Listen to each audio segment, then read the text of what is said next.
So, in our daily life, we come across many objects, right? Some objects are very hard, okay? And some objects are very flexible, right? Generally, what we call the objects which are very hard, we call them rigid object, rigid body, but in physics it is something different. I'm going to tell you. And some objects are flexible, right? So we call them what? Plastic, elastic. Okay, so what is rigid and what is elastic and what is plastic? Let us understand in this class, right? I want to give you an example. So you can see this is a spring. So when I apply some force, can you see? Its shape changes. Okay, that means there is a form, there is a shape. When I apply some force, then what happens? Its shape, its form changes. Similarly, if I take the example of this balloon, what do you call it? Balloon, right? Okay, so similarly, if I apply some force, its shape and form also changes. You know, the external force which is used to change the shape of an object, the form of an object, that we call deforming force. And basically, deforming force is an external force. Are you with me? Okay, so then I want to show you here. Therefore, I have written here, the force that creates deformation to the body is known as your what? Deforming force, right? So this is your deforming force. Okay, and at the same time, in the nature, generally we find in almost all the objects, if we apply some deforming force, there is a force which is inside the material, inside the solid. They want to restore their shape, means they do not want any change. They want to regain their original shape, and that internal force, which is the natural force of the object, is called restoring force, because they want to regain, they want to restore their shape and size. So they want to restore their form. That is why this type of force is called restoring force, right? So generally, deforming force is an external force and restoring force is an internal force. Okay, and now, so therefore, I have written here, in the direction opposite to the deforming force, there acts a force which is known as your restoring force, right? Okay, so then now we came to know that we have deforming force, which is an external force, and restoring force, which is internal force, which is developed inside the solid, inside the material. Now let us understand why and how the restoring force comes and who plays important role in the case of restoring force, right? So let us understand. So I want to show you some picture here. Wow. So this is a sample I have given what is happening inside a material. I can give you many examples. For example, this is what? This is your scale, ruler, whatever it may be.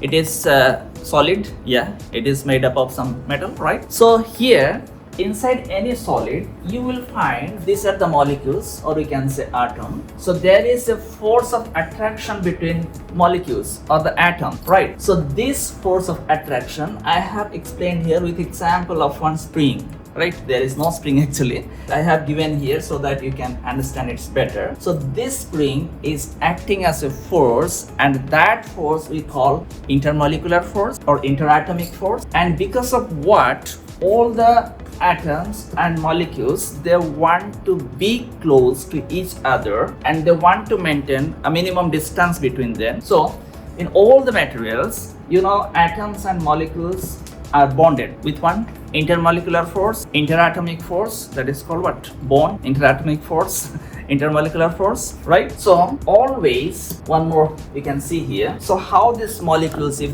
they are solid or liquid, okay, we are thinking in the case of solid. So in the case of solid, we can see these are the atoms or molecules. So now there is a force of attraction between what? That is called intermolecular force or interatomic force. So I want to show you one graph. This is the graph which we find the potential energy to the intermolecular distance between two atoms. And we found so this line indicates the interatomic distance or intermolecular distance, and this line indicates what? Potential energy, right? Then we find when the intermolecular distance or interatomic distance is less, and that time the potential energy is becoming more, and as the distance increases the potential energy is decreasing and it is coming to a fixed distance in the sense the interatomic intermolecular distance where the potential energy is the minimum. And in the whole universe, in the whole world,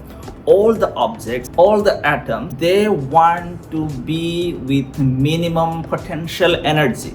I can give you one general example. For example, so when you are standing, you are becoming tired, you want to sit down. Why? So why do you want to sit down? Because you want to minimize the potential energy so that you will be comfortable, right? Similarly, sometimes at your home, when you are sitting on the sofa for a long time, you want to lay down. Why? You want to minimize the potential energy so that you will be comfortable, right? So this is the same thing is happening in the case of atom and molecule.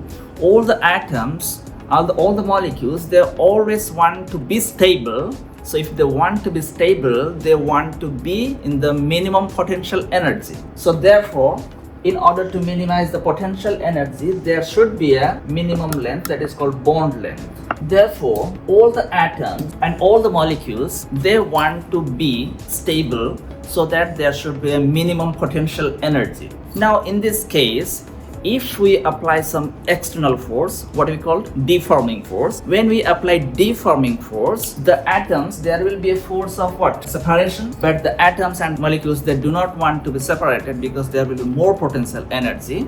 So again, this interatomic force, intermolecular force is acting as a restoring force, right? Now, your question will be there, how long and up to what limit the deforming force will be acting? Or how much external force we can apply? Can we apply the external force as much as we want? Answer is no. So there is a limit. For example, you can see, okay, now before going to tell you that, let me define some terms. So there are some objects, when we apply deforming force, after the removal of deforming force, again they regain their original shape and size. Okay, this type of property is called elastic property. Are you getting the point? So again, this is an object, right?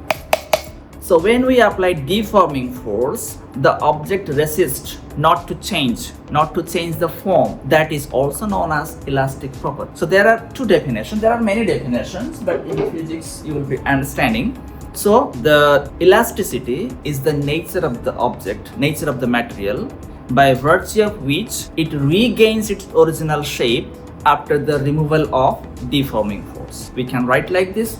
Or we can write elasticity is the tendency of the object or the nature of the object or the nature of the material which do not want to change any form. So after listening this statement or this definition, there will be a question in your mind, then what's about the rigid object? Is there any rigid body? So I can say in physics, ideally, we don't find any rigid object, right? What is rigid? The rigid object or the rigid body is that body which do not accept any types of deformation. But when we are applying deforming force, all the object can be deformed. But there is an ideal case. When you are learning physics, we apply some ideal case. So in an ideal case, we accept sometimes it is a deforming rigid object. But there are some cases. But rigid object means the object which do not get deformed when even deforming force is applied, right? So I want to show you the definition of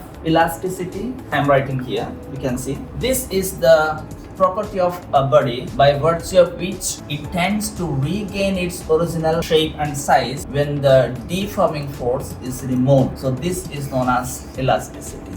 Right now, the question is, can we apply deforming force as much as we like? Answer is no, there is a limit. Okay, for example, you can see I'm applying force. Then when the deforming force is removed, again it is regaining because up to here it has elastic nature. It has elastic nature. Now look at this example. Now I can apply force. It's regaining. Yes, it's regaining its what? Original shape and size. Wow. Okay, now I am applying more than. Now can you see, when I remove the deforming force, when the deforming force is removed, do you think it is regaining its original shape? Answer is no. So if the object is not regaining its original shape and size after the removal of deforming force, that means there is a permanent change, then this type of object we call plastic.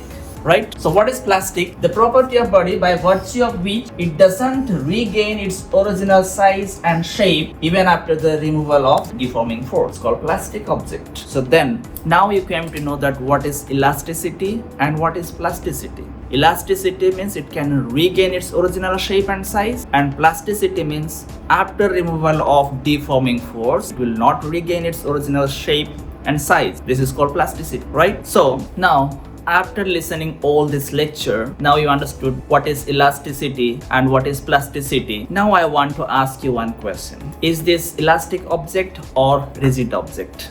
So then when we apply deforming force, its shape can be changed, its form can be changed. So that is why it is what elastic object. But we have to apply some force up to some limit, then it will show elasticity nature, and if it is beyond its elastic limit, then it will show what? Plasticity.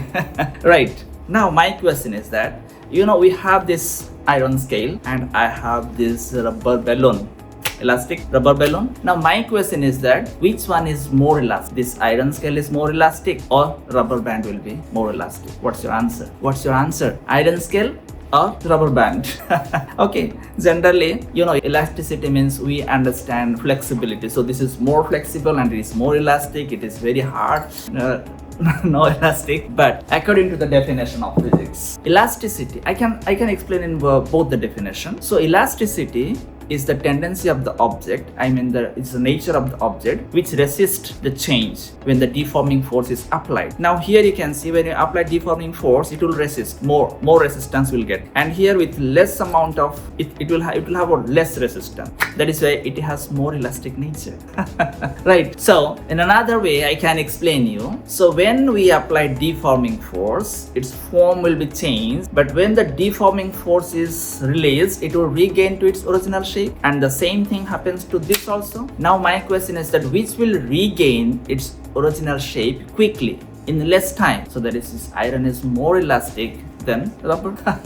Right? So sometimes it may be one exam question for you, an iron scale and one elastic rubber or something, which is more elastic, then you have to analyze logically. So which resists more or which can regain its original shape and size quickly after the removal of deforming force. Therefore, still iron still is what? More elastic than this rubber, right?